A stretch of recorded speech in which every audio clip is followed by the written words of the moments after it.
فلفل تي في سلام وسناي أكل كرنعات عالم بمخوان مدبات فلفل تي في تكاتاتولو كبراتن كبرانن كما يتخونا نلومون كم تلمود زتفلالوي مدبات حزنا متينا لنا اتوم مدبات انتاي مسلو حبيرنا نكتاتل كبراتن كبرانن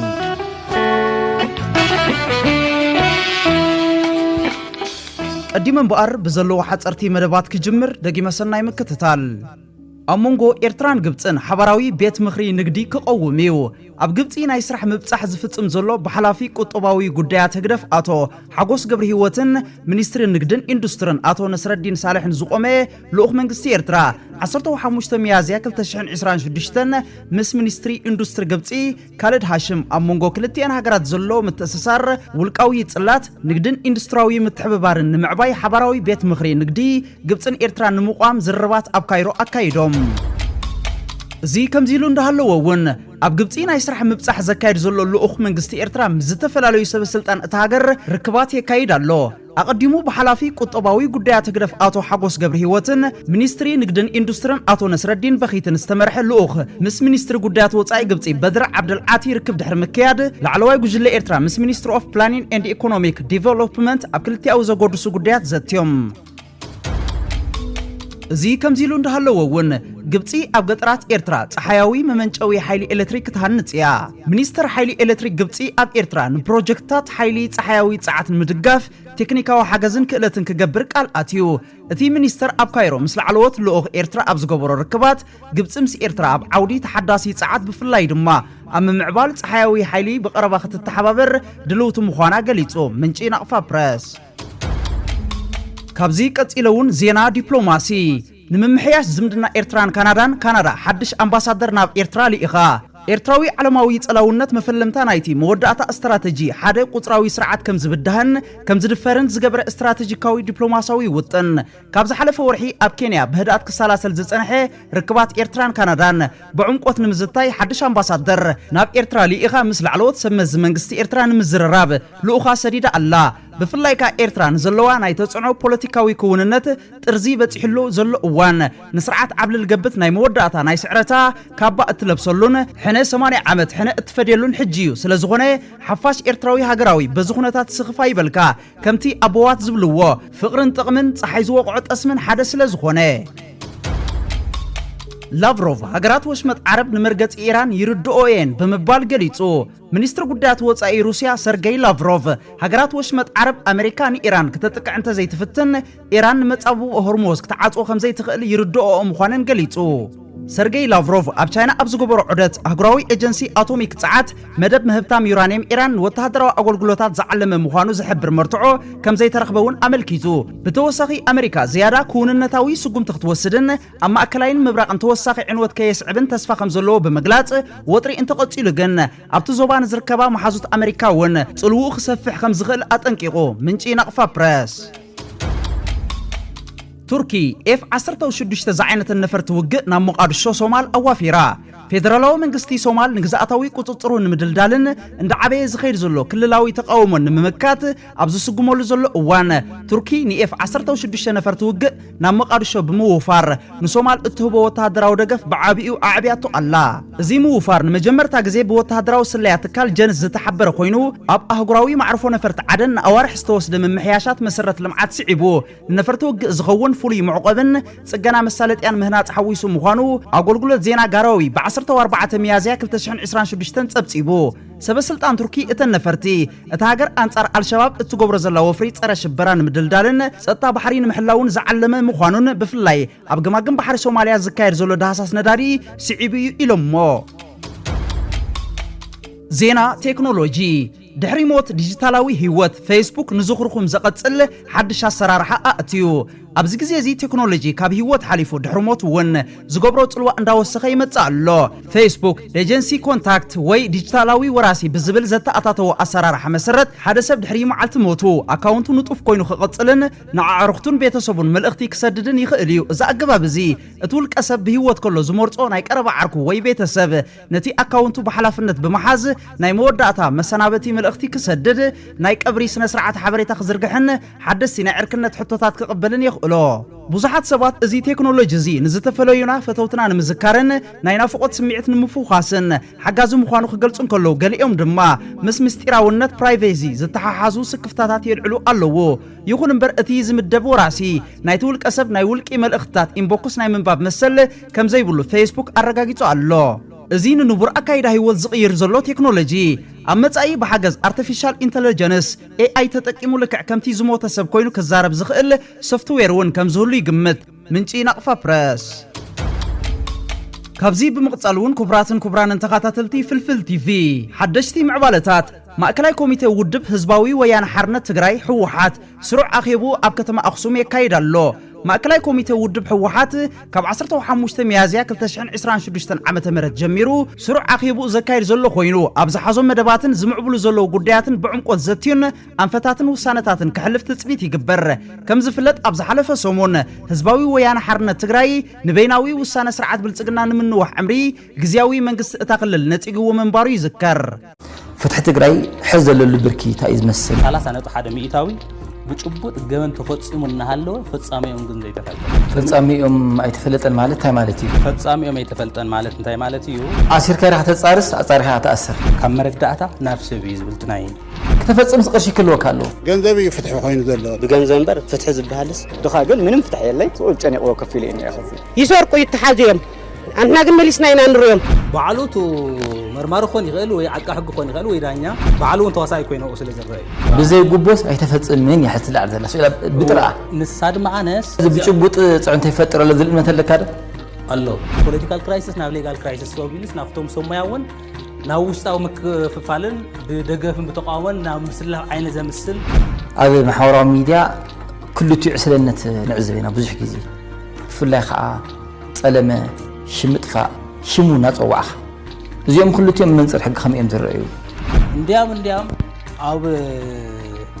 ሚድያ እንድሕር ኮይኑ ከዓ ቱ ጉድኣቱ ምልክዕ ስለ ዝኾነ ቢሮ ፍትሒ ክልቲኦም ይርአዮም ኣሎ ትምጽላም ይርአ ኣሎ ሽምጥፋ ይርአ ኣሎ ንምንታይ ኢና ተግባር ዘይኣቱ ብስነ ምግባር እውን ክሕተት ዝኽእል ቁጥር ዘይናዕ መዛግብቲ ግን ኣብ ከይዲ ተዋላሸው ከም ዘለዉ ግን ፖለቲካሊ ዝድለ ወይ ከዓ ዝጽላእ ሰብ እንትኸውን እንተሎ ብዙሕ ዋዕዋዕ ይመጽእ ውሕስና ዝኸውን ወይ ከለላ ዝህበካ ስርዓትን ሕግን ስለ ዘየለን እዩ ሕብረተሰብ ዘይምስክር ዘለዎ ዝብል ሕቶ እውን ይለዓል ዕስለ ፍርዲ ተታሒዙ ዝኾነ ፍሉጥ ሰብ ተታሒዙ ፍትሕዎ እዩ ወይ እሰርዎ ካብቲ ዝገርም መትከላዊ ኣይኮነን ከዓ ትእሰርዎ ፍትሕዎ ዝብል ኣብዚ ዘሎ ጠቕላላ እቲ ናይ ፖለቲካል ሸለውላጋ ንፍትሒ ኣካላት እውናይ ጽዕንቶ ይገብር ካብዚ ቀፂለ እውን ክቡራንን ተኸታተልቲ ፍልፍል ቲቪ ጋዜጣ ሓዳስ ኤርትራ 14 ሚያዝያ 2026 ርእሲ ዝነኣሳ ዓባይ ሃገር ኢትዮጵያ ብስፍሓታን ብዝሒ ህዝባን ዓባይ እኳ እንተኾነት ነቲ ግዝፋን ዕቤታን ዝምጥን ርእሲ ክትረክብ ዘይተዓደለት ምዃና ሎሚ ንኹሉ ግሉጽ ኮይና ኣሎ እቲ ርእሲ ነቲ ኣካል ክጾሮ ስለ ዘይካለ ኢትዮጵያ ሎሚ ርእሲ ዝነኣሳ ዓባይ ሃገር ተባሂላ እንተተጸውዐት ንጸለመ ዝበሃል ጥራይ ኣይኮነን ዓባይ ሃገር ማለት ሰፊሕ መሬት ዘለዋ ጥራይ ዘይኮነ ዓብይ ራእይ ዓብይ ልብን ዓብይ ዲፕሎማሳዊ ብቕዓትን ዘለዎ ማለት እዩ ኢትዮጵያ ግን ካብዚ ኩሉ ርሒቓ ኣብ ትሕቲ ጸቢብ ኣተሓሳስባን ናይ ምስፍሕፋሕ ሕርፋንን ተዓጽያ ትርከብ እዚ ድማ ነቲ ሃገር ናብ ውድቀት ጥራይ ዘይኮነስ ንሙሉእ ቀርኒ ኣፍሪቃ ናብ ዘየድሊ ህውከት ክደፋፍኦ ንዕዘብ ኣለና እቲ ዓቕሚ ዘይብሉ ንእሽተይ ርእሲ ንልኡላውነት ናጽነት ጎረባብቲ ሃገራት ብምንዓቕ ነቲ ዞባ ናብ ሕማቕ ኣንፈት ይመርሖ ምህላው ከዓ ዓብ ስጋኣት ኮይኑ ኣሎ ብጥቕልሉ እምበኣር ኢትዮጵያ ሎሚ ኣብ መስቀላዊ መንገዲ እያ ትርከብ ዘላ እቲ ርእሲ ዝሰኣነ ዓባይ ሃገር ዝብል መፀውዒ ነቲ ሕጂ ዘሎ ጭቡጥ ኩነታት ብልክዕ ዝገልጽ እዩ ኢትዮጵያ ካብዚ ዘላቶ ሓደገኛ ኣንፈት ክትወፅእ እንተደኣ ኮይና ነቲ ግዙፍ ኣካላታ ዝምጥን ንሰላም ዘቐድም ንልኡላውነት ጎረባብቲ ዘኽብርን ንውሽጣዊ ጸገማት ብዘተ ዝፈትሕን ዓብ ርእሲ ክትረክብ ኣለዋ እዚ ሕጂ ዝርአ ዘሎ ናይ ምስፍሕፋሕ ሕልሚ ንጎረባብቲ ሃገራት ናይ ምድፋር ድሌትን ውሽጣዊ ምብትታንን ናብ ሰላም ዘይኮነስ ናብ ድቕድቕ ጸልማት እዩ ዝመርሕ ሓንቲ ሃገር ገዛፍ ክንሳ ብጸቢብ ኣተሓሳስባን ብናይ ምስፍሕፋሕ ድሌትን ክትምራሕን ከላ ናብ ውድቀት ምምራሕ ዘይተርፍ እዩ ኢትዮጵያ ካብቲ ናይ ሕልሚ ዓለም ወፅያ ናብ ሓቀኛን ሰላምን ጉርብትና ክትምለስ ታሪኽ ይዳህያ እዩ ዘሎ ዓባይ ሃገር ክትከውን ዓብይ ሓንጎልን ዓብ ልቦናን ከም ዘድልያ ክትግንዘብ ከዓ ዝድውለላ ዘሎ ብርቱዕ ደወል ክትሰምዕ የድሊ ኣሎ እንተዘይኮይኑ ግን እቲ ርእሲ ዝነኣሶ ግዙፍ ኣካላ ንርእሱ ፀይሩ ክጓዓዝ ስለ ዘይክእል ምውዳቑን ምብትታኑን ዘይተርፍ እዩ እዚ ድማ ንመላእ ቀርኒ ኣፍሪቃ ሕማቕ ነገር እዩ ሎሚ ኢትዮጵያ ክትሓቶ ዘለዋ ሕቶ እምበኣር ኣፍ ደገ ባሕሪ ዘይኮነስ ብቑዕ ርእሲ ናይ መሪሕነት እዩ ክኸውን ዝግባእ ሳሙኤል ገብረ ብርሃን 14 ሚያዝያ 2026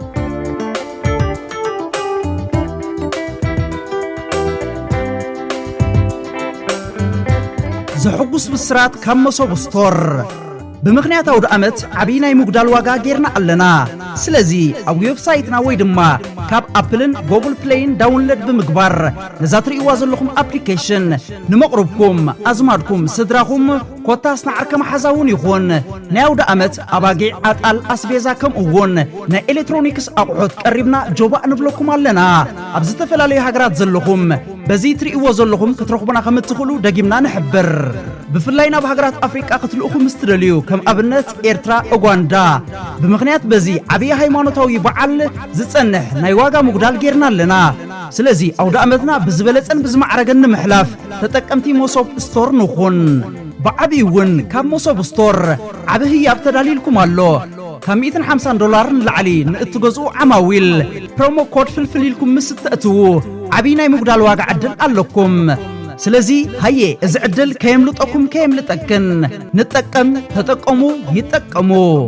بزي كازي مصوب ستور كساب 4.8 ناي عقبت عماويل one of the highest rating اب جوجل بلاي اب ستور نزلو تكاليو مريچاكم مصوب ستور يكون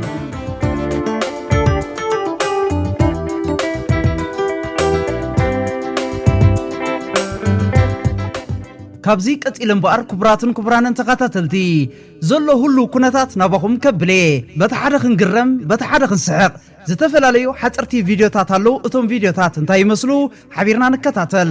ኢቴፋጋ ሰማይ መንካቱን ተከትሎ የኢትዮጵያ አየር መንገድ በረራ ላይ ያቋርጥ ነው ደግሞ በኋላ ቦይንግ 737 ነጭ ጤፍ ገጭቶ ህብረተሰቡ ላይ ዱቄት ቢዘንብ መንግስት እኛን ያዘነብ ነው ቢልስ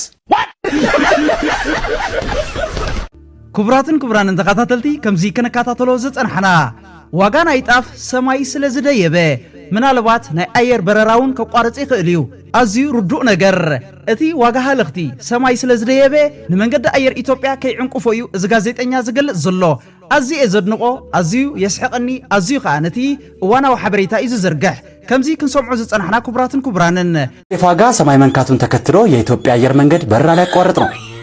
ደግሞ በኋላ ቦይንግ 737 ነጭ ጤፍ ገጭቶ ህብረተሰቡ ላይ ዱቄት ቢዘንብ መንግስት እኛን ያዘነብ ነው ቢልስ ዋጋ ጻዕዳ ጣፍ ሰማይ ብምድያቡ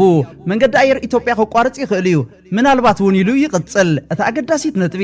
ምናልባት ውን ቦይን 737 ጻዕዳ ጣፍ ገዚያ ኣብ ሰማይ እንተበቲናቶ ሓሮጭ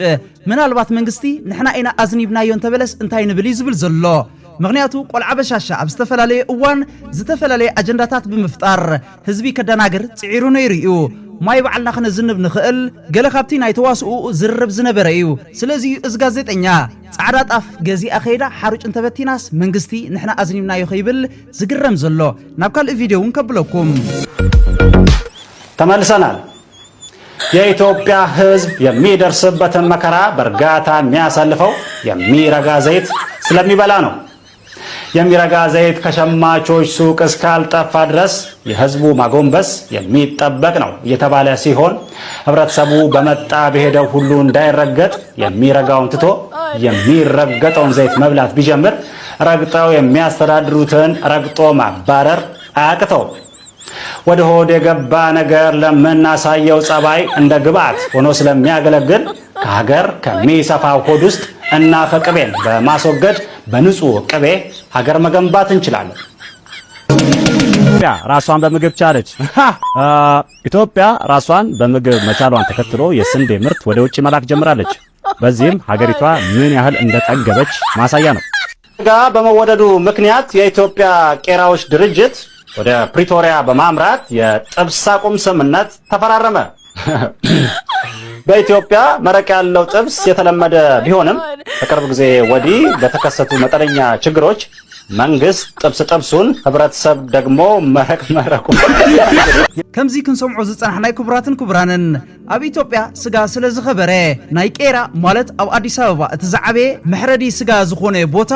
ኣብ ፕሪቶሪያ ኸይዱ ክሰማማዕ ከም ዘለዎ ወይ ከዓ ክሰማማዕ ከም ዝደልዩ ዝሕብረና ዘሎ ከም ዝፍለጥ ኣብ ኢትዮጵያ ስጋ ምብላዕ ካብ ተዛዕበ ባህሎም እዩ ኣብዚ ሕጂ እዋን ግን ምሽ ክበልዕዎ ክጽውዕዎ እውን የፍሑም ከም ዘሎ እዩ እቲ ጽጹይ ሓበሬታ ዝገልጽ ዘሎ ቀጥኢለውን ናይዚ ኣዝዩ ደስ ዝብለኒ ዘና ዜና ዘቕርብ ግን ከዓ እዋናውን ሓቀኛን መልእኽቲ ዘመሓላልፍ ጋዜጠኛ ክውስኸኩም ኑግና ለውዝ ከፍተኛ የሆኑ የቅባት እህሎች ናቸው ተብሎ ቢታመንም አዲስ በተገኘ ጥናት ከፍተኛ ቅባት ባለስልጣኖች ናቸው። ኢትዮጵያ ውስጥ ያሉት ባለስልጣኖች ኪሳቸው ቢጨመቅ ለ2000 ሰዎች የሥራ ዕድል የሚፈጥር የዘይት ፋብሪካ የሚከፍት ሲሆን ባለስልጣናቱ ግን የኪሳቸው ወዝ በደሞዝ ብቻ የመጣ እንደሆነ በተደጋጋሚ ይናገራሉ። በዚህም ማንኛውም የተጠራጠረ አካል መጥቶ ይፈትሸን ያሉ ሲሆን ፍላጎት ያላቸው ፈታሾች ግን እጃችን በኮሌስትሮል እንዳይጠቃ ስጋት አለን ብለዋል። የቤተሰብ ጨዋታ ላይ ያለው መኪናና የኢትዮጵያ ሰላም መች ነው የሚመጡት? ነጋ ጠባ 00 እየተባለ ቢጮህብንም በተደጋጋሚ እንደምናየው ከሆነ 00 የሆነው መኪናው ሳይሆን ሽልማቱ ነው። የባንዲራ ቀን በመላ ሀገሪቱ በስፋትና በድምቀት ያለምንም ጸጥታ ችግርና ያለምንም የኢትዮጵያ ባንዲራ ተከበረ። አንዳንድ ጽንፈኛ ኃይሎች የኢትዮጵያ ባንዲራ ይዘው የተገኙ ሲሆን በጸጥታ አካላት በተደረገባቸው መጠነ ሰፊ ኦፕሬሽን አይነ ስባቸው ጠፍቷል። ከምዚ ክንሰምዖ ፀንሐና ኣብ ኢትዮጵያ ዘለው ሰበስልጣን ጅቡኦም እንተዝፅሞ ንኣስታት ሓደ ሰብ ማለት እዩ ንኣስታት 2000 ሰባት ናይ ስራሕ ዕድል ክኸፍት ይኽእል እንተኾነ ግን ሰበስልጣን ክሕተቱን ከለዎ እቲ ኣብ ጅቡኦም ዘሎ ወዝ ወይ ከዓ ጽባቐ ብመንግስታዊ ክፍሊት ብዝሰርሕዎ ዘሎ ክፍሊት ከም ዝተኣከበኦም ዝሕብሩ ብምባል ይገሊጽዎም ዘሎ። ስለዚ እምበኣር ክቡራትን ክቡራንን ከምዚ ዝኣመሰለ እንዳዘናግዐ ሁሉ ኩነታት ዝሕብር ቪድዮ እንተደሊኹም ኣብ ቦታ ርእይቶ እዛ ዘና ዜና ትብል ዘላ መደብ ክንቅጽላ ብዓብዪ እውን ኣሰራርሓ ቀይርና ቃል ብቃሉ እንዳተርጎምና ናባኹም ንኽነምጽኦ ኣብ ቦታ ርእይቶ ክትቅጽል ከም ዘለዋ ክትሕብሩና ደጊመ ብትሕትና ክሕብር ይፈቱ። ከአውቶቡስ ወንበር ይልቅ የፓርላማ ወንበር በቀላሉ ይገኛል ሲሉ ቆሞ መሄድ የሰለቻቸው የትራንስፖርት ተጠቃሚዎች ተናገሩ። አውቶቡስ ውስጥ ወንበር ብታገኝም ትልቅ ሰው ከመጣ ትነሳለህ፣ ፓርላማ ውስጥ ግን እንዳትነሳ ትልቅ ሰው የለም። ከአዲስ አበባ ነዋሪዎች በበለጠ የአዲስ አበባ አበቦች ውሃ ያገኛሉ ሲል አንድ ጥናት አስታወቀ። ካብዚ ቀፂለ እምበኣር ናብ ሓደ ኣዝዩ ኣገዳስን እዋናውን መልእኽቲ ከመሓላልፈኩም ደጊመ ሰናይ ምክትታል። ጸላእቲ ኤርትራ እኒ በዓል መንዮም ናቕፋ ፕረስ ቀዳማይ ዝተፈላለዩ ገበናት ፈጺሞም ኣብ ዝተፈላለዩ እዋናት ካብ ኤርትራ ዝሃደሙ ህዝባዊ ግንባር ኣብ ስልጣን ክሳብ ዘሎ መሬት ሃገርና ክንረግጽ ኣይንኽእልኒና ብምባል ኤርትራ ዝኾነ ትኹን ብድሕረይ ሳዕሪ ኣይብቆላ ብምባል ምስ ዝኾነ ደመኛ ጸላኢ ክስለፉ ስኽፍ ዘይብሎም። ካልኣይ ንህዝቢ ኤርትራ ብምንብርካኽ ንኤርትራ ንምብታን ሕነ ክንፈዲ ኢና ዝብሉ ናይ መንነት ቅልውላው ዘለዎም ደቃሉ። እዚኣቶም ብድሕሪት ኮይኖም ብገንዘብን ፕሮፓጋንዳን ዝሕግዙ ኣብ ቅድሚት ኮይኖም ከይሓፈሩ ንዘይ ምልከቶምን ንዘይ ፈልጥዋን ሰማያዊት ባንዴራ ተጎልቢቦም ደናጉላ ክድርብዩ ዝረኣናዮም እዮም። ሳልሳይ ሰብ ቅልውላው መንነት ፍሉጥ መቦቆል ዓድን ዓውድን ዘይብሎም እራይ ምራይ ብወሰን ካብ ኢትዮጵያውያን ኣንስቲ ዝተወልዱ ደቃሉ ወለዶም ብህዝቢ ኤርትራ ይናዓቁ ነይሮም ብዝብል ምኽንያት ሕነ ወለዶም ንኽፈድዩ ዝተዓጠቑ። ራብዓይ ደቂ ጦር ሰራዊት ደቂ ሰፓን ድህንነትን ደቂ ምልሻ ስርናይ ደቂ ወደ ገባ ብሰንኩ ድማ ወለዶም ቅድሚ ናጽነት ኣብ ኩናት ዝተቐትልዎም ብኣባላት ፈዳይን ህዝባዊ ግንባር ዝተቐንጸልዎም ብድሕሪ ናጽነት እውን ዝተኣስርዎም። ሓሙሻይ መጻኢ ዕድል ህዝብን ሃገርን ብዘየገድስ ካብ ደመኛ ጸላኢ ገንዘብ እንዳተቐበሉ አንጻር ህዝብን ሃገርን ዝሰርሑ ከብዶም ዝዘመዶም ሕልና ኣልቦ ሃንጎሊማታት። ሻዱሻይ ሕኪያ እንዳሸጡ ዝናበሩ ሕልና ኣልቦ ነጋዶ ናይ ዩቲዩብ። ሻውዓይ ግዳይ ትሕቲ ሃገራዊ ስምዒት ዝኾኑ ጸበብቲ ወገናውያን ኩስቶ ኣበይዲ ዓዱ ክብሉ ዝውዕሉ ዓዳውያን ብሽም ሃይማኖት ዝሽቁጡ ከም ዮናስ ሃይለ ነጋዶ ፖለቲካ። ሻሙናይ ንዝፈጸምዎ ገበን ክሒዶም ኣብ ኤርትራ ከለኹ ሻዕብያ ኣሲሩኒ ነይሩ ሓወይ ሓፍተይ ኣቦ ያደይ ተኣሲሩኒ ዝብሉ ብኣንጻሩ ንዝፈጸምዎ ገበን ይኹን ሃገራዊ ክድዓት ግን ፈጺሞም ክዝክርዎ ዘይደልዩ ኣገባቦም ማለት ስልቶም ሓደ ሸቶኦም ግን በበይን እዩ ይኹን እምበር ዘሚንስ ጃስት ፌልስ ዘኤንድ ብዝብል መምርሒ ደናቁር ዝምርሑ ዕስለዮም እተን ናይ ሓባር ረቋሒታቶም ቂምን ቅርሕትን ጥራየን ብጽልእን ብሕነ ምፍዳይን ጥራዮም ተጠሚሮም ዘለዉ ብኸምዚ ድማ ፖለቲካ ኣይስራሕን እዩ ንግዚኡ በብጸገሞም ብሓባር ኮይኖም ዝቃላሱ ዘለዉ እኳ እንተመሰሉ ኣብ ዝሓፀረ ግዜ ከም ኣኽላባት ንናሓድሕዶም ክናኸሱ ክንሪኦም ምዃንና ዘጠራጥር ኣይኮነን። ቀፂለ እውን ክቡራትን ክቡራንን እዛ ቪድዮ ሙሉእ ብሙሉእ ተኸታቲልና እቲ ዘይፈለጥናዮ ክንፈልጥ ወይ ከዓ እቲ ክንሰምዖን ክርዳእናን ዝግብኦ ነገራት ንኽነስተውዕል ነዛ ቪድዮ ብጽሞና ክንከታተላ ደጊመ ብትሕትና ይዕድም። እስከ በዚህ እዚኦም ክፍል ከለኻ መን እዮም ካልኣይ እቲ ግብረ መልሲ ክትህብ ደገደደካ ቀንዲ ነጥቢ እንታይ? ወል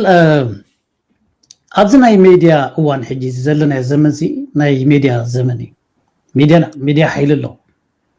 እዚ ሚድያ ሓይሊ ስለ ዘለዎ እቲ ኣብ ሚድያ ዝዝረብ ዘበለ ብምሉ ፀላዊ ስለ ዝኾነ ኣብ ልቢ ሰብ ኣትዩ ናቱ ዝኾነ መልእኽቲ ኣለዎ ሰብ ብሚድያ እዩ ዝቕረፅ ሼፕ ዝኸውን ብሚድያ እዩ በቶም ኣሎ ዝበሃሉ ፖለቲከኛታት ድዮም ነቲ ንሶም ዝሓስብዎ ኣተሓሳስባን ኣካይዳን ከስፋሕፍሕዎ ዝደልዩ ኣብ ልቢ ሰብ ክእትዎ ዝደልዩ ኣብ እምሮ ሰባት ክሃንፅዎ ዝደልዩ ብመገዲ ሚድያ እዮም ዝሰርሕዎ ማለት እዩ ስለዚ ሚድያ ሓቂ ይኹን ሓሶት እንድሕር ወፅዩ ጉጉይ ተኮይኑ ክእረም ተኻኢሉ ክንደይ ገርህ ሰብ ኣሎ ነቲ ኣብ ሚድያ ዝተዘረበ ሰሚዑ ሓቂ መሲሉ ዝኸይድ ማለት እዩ ስለዚ እቲ መጀመርያ ንዓይ ግብረ መልሲ ክህብ ዝገበረኒ ቀዳማይ ስለምንታይ ግብረ መልሲ ክትህብ ዝገደደካ ምክንያት እንታይ ኢልካ ንለካ ካልኣይ ድማ እዚኦም ኢልካ ድማ ኣድረስ ክትገብሮም ከለካ እንታወት እዮም ንሶም መን እዮም ዝብል እዩ ሕጂ እቲ ቀዳማይታ ምክንያት ክገልፃ ደስ ብለኒ ሓደ ከምዚ ክዛረቡ ዝፀናሕኩ ኣብ ሚድያ ዝወፀ ከምዚ ዓሻ ዝተኸሎ ለባም ናይ ነቕሎ ዝኸውን ነገራት ኣሎ ሶ ኣብ ሚድያ መፅኦም ሽሞም ኣመንቲ እዮም ኣካልና ድማ እዮም ከም ኣብቲ ናይ ፕሮቴስታንት ሙቭሜንት ድማ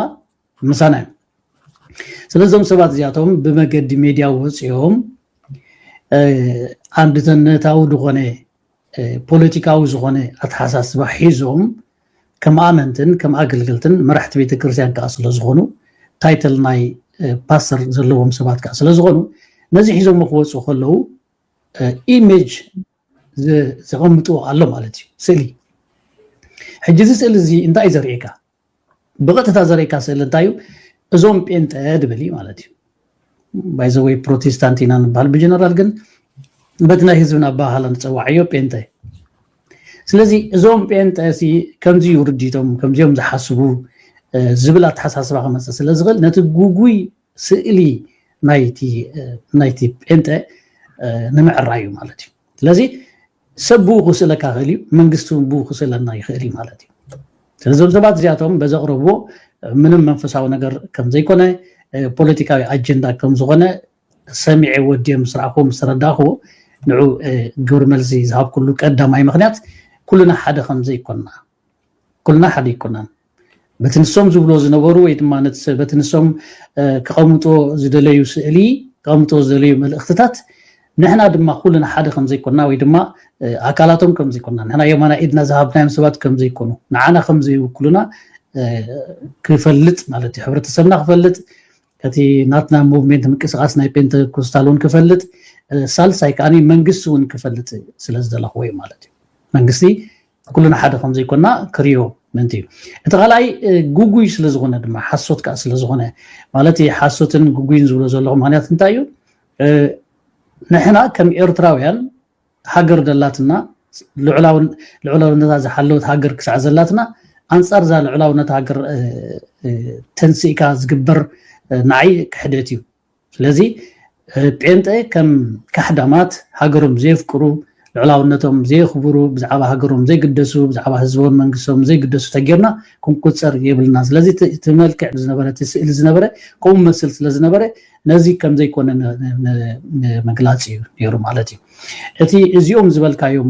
ዝበልካኒ ድማኒ እዚኦም ባዕሎም እዮም ንሕና ክብሉ ርእሶም ሎካላይዝድ ገይሮም ወይ ድማ ርእሶም ኣድረስ ገይሮም ምንቅስቃስ ባዕሎም ፈጢሮም እዮም እዚኣቶም ብዕሊ ምንቅስቃስ ወንጌላውያን ደለይቲ ፍትሒ ምንቅስቃስ ኢሎም ብስነ ስርዓት ቅርፂ ዘለዎ ሓለፍቲ ዘለዎም መራሕቲ ዘለዎም ከም ድርጅት ወይ ድማ ከም ትካል ወይ ድማ ከም ሓደ ውድብ ወይ ከም ሓደ ምንቅስቃስ ርእሶም ፈልዮም እዮም ስለዚ ንሳቶም ክንብሎም ከለና ንዓና ግን ኣይውክሉናን ስለዝኾኑ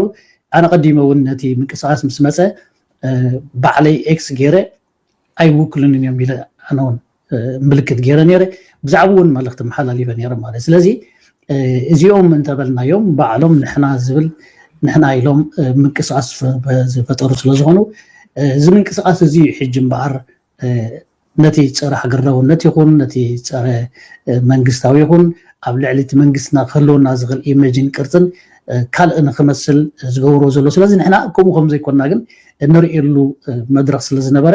ኣነ ናይ ግድን ወፂ ክምልስ ነይሩኒ ነዚኣ መልሲ ይበላ هو ስለዚ ልክ ከምቲ ኣብቲ ናይ ፖለቲካዊ ምንቅስቃሳት ቀይሕ መስመሩ ጥሒሱ ናርጋና ብሃገር ትፍረስ ንፖሊስ ናይ መንግስቲ ምቅዋም ብዛዕባ መሰል ኤርትራውያን ምዝራብ ንሱ ኣቦቱ ኣሎ ኩሉ ሰብ ክገብሮ ድግቦ እዩ እዚ ኸውን የብሉ እንድበለውና ሃከላን ሕጂ ትቐንዲ ንህዝቢ ደዛረበ ብዝቕርቡ ዓመታት እዚ ቀይሕ መስመሩ ዝሓለፈ ድብሎ ዘለኹ ኪንኡ ነታ ሃገርን ናፅነታን ኩሉ ነታ ሃገር ሒዝካ ምዃኑ ሓሊፉሲ ኣብ ካልእ ክስዕረር ከሎ እሞ ልክዕ ከምቲ ኣብቲ ፖለቲካዊ ጉዳይ ተራእሳ ኣብቲ ሃይማኖታዊ እውን ከምኡ ክረአ ምኽኣሉ ኢኻ ትብል ዘለኻ ኮይኑ ስምዓኒ ኣሎ ምክንያቱ እዚኦም ድበሃል በቲ ናይ ፖለቲካ ወገን እውን እሶም እዮም እቶም ኩሉ እቲ መድረክ ድቃየር እቲ ማይክሮፎን ቃየር ዳኣኸውን ዳ እምበር ኣተሓሳስባ እዩ እዚ ሕጂ ናይ በታኒ ኣተሓሳስባ እንተረኣየልናዮ እሞቲ ኣካብድ እንታይ እዩ ኣብቲ ሕጂ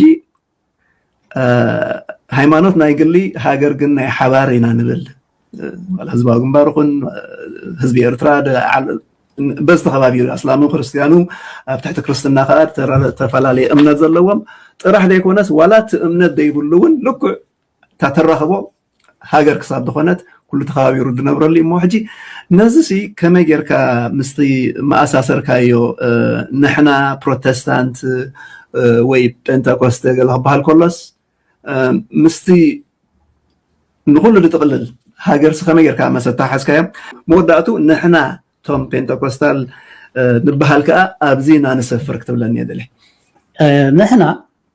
ክብል ከለኹ እንታይ ማለት እዩ ንሕና ንሶምን ዝብል ነገር ደምፅዎ እንታይ እዩ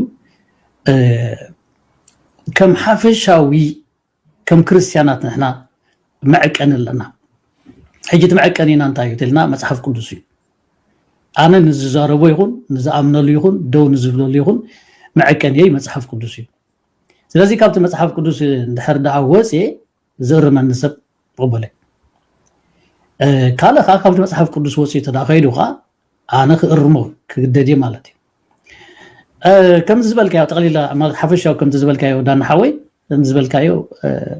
ሃገር ናይ ኩሉና ናይ ኩሉ ኤርትራዊ እዩ እያ ማለት እዩ እምነት ከዓ ነናትካ እዩ ግድን ኤርትራ ኩሉ እስላማይ ክኸውን ኣለዎ ወይ ድማ ኤርትራ ኩሉ ክርስቲያን ክኸውን ኣለዎ ወይ ኤርትራ ኩሉ ኤቲስት ክኸውን ኣለዎ ኢልካ ኢምፖዝ ትገብሮ ነገር የለን ባዕሉ ብውልቂ ዝውስኖ እቲ እምነቱ ማለት እዩ ስለዚ ንሕና እቲ ምንቅስቃስናን እቲ እምነትናን ናይ ውልቅና ኮይኑ እታ ሃገር ግን ንሕና መንፈሳውያን ስለ ዝኾንና ባዕላ ትፈልጥ ዝብል ግን ፕሪንሲፕል ግን የለን ከም ኤርትራዊ ከም ኤርትራዊ እታ ሃገር ትጠልበካ ግቡእ ናይ ምፍፃም ኣብ ርእሲ ድማ መሰልካ ናይ ምሕታት ማለት እዩ ምክንያቱ ግቡእን መሰልን ብሓደ ስለ ዝኸይድ ስለዚ ዝናትና መንቅስቃስ ከም በዓል ጆቫዊትነስ ኣይኮነ ኣይኣበየን ሃገራዊ ኣገልግሎት ኪድ ክበሃል ከሎ ተፋልዮም እዩ ብሳና ዝነበሩ ብዙሓት ተሰዊዖም እዮም ብዙሓት ሰንኪሎም እዮም ዋጋ ከፊሎም እዮም ሕጂ ንሕና ከም ኤርትራውያን ስለ ዝኾንና እቲ ናይ ኤርትራውነት ናይ ሃገራውነትና ይስማዓና እዩ ሃገር እዚኣ ክቡር ዋጋ ተኸፊሉላ ክቡር ደም ፈሲስዋ ክቡር መስዋዕቲ ተኸፊሉ ክቡር ዓፅሚ ተኸስኪሱ ክቡር ዋጋ ተኸፊልዋ ዝመፀት ሃገር ስለ ዝኾን ትመፃወቲ ክትከውን ኣይግባእኒ ማለት እዩ ስለዚ ኣብ ክብርታት ናይዛ ሃገር እዚኣ ንዝመፅእ ብፍፁም ኣይንቕበሎን ኢና ንሕና እታ ኤርትራ ንምብልሻው ሓድነታ ንምብታን ሃገራውነታ ልዕላውነታ ንምድፋር ዝግበር ንምግሃዝ ዝግበር ንሕና እውን ከም ኤርትራውያን ስቂልና ክንሪኦስ ኣይንኽእልን ኢና ንሕና ኢና በዚ ድማ ሕጂ ኣነ ዝብሎ እንታይ እዩ ንሕና ከም ፕሮቴስታንት መጠን ከምቲ ካልእ ማለት እዩ ኣብ ኦርቶዶክሲ ተቃወምሎ ደጋፍሎ ኣብ ካቶሊክ ተቃወምሎ ደጋፍሎ ኣብ እስላም ደጋፍሎ ተቃወምሎ ኣባና ከዓ ኣብ ፔንተ ድማ ከምኡ ደጋፍን ተቃወሙን ከም ዘሎስ ክፍለጥ ክከኣል ኣለዎ ንሕና ከዓ ሃገርና ነፍቅር ስዋኣትና ነኽብር ባንዴራና ነኽብር መንግስትና ነኽብር ድማ ኣለና እዚ ድማ ናትና ድምፂ ድማ ክስማዕካ ይደልየ ማለት እዩ كبراتن كبران تخاتلتي أبزقت المدبنا ون أزيوم واناويان زخونو ملأختات ناباهم كنا محلال فينا كساب بخال فيديو زملسوكم تطعمو سسناي تطعمو ركريمي نعصبات وركت وهركنيت نهاجرا وخبرات زل ألما وزخن سماعاتنا وترو عوتنا حفاش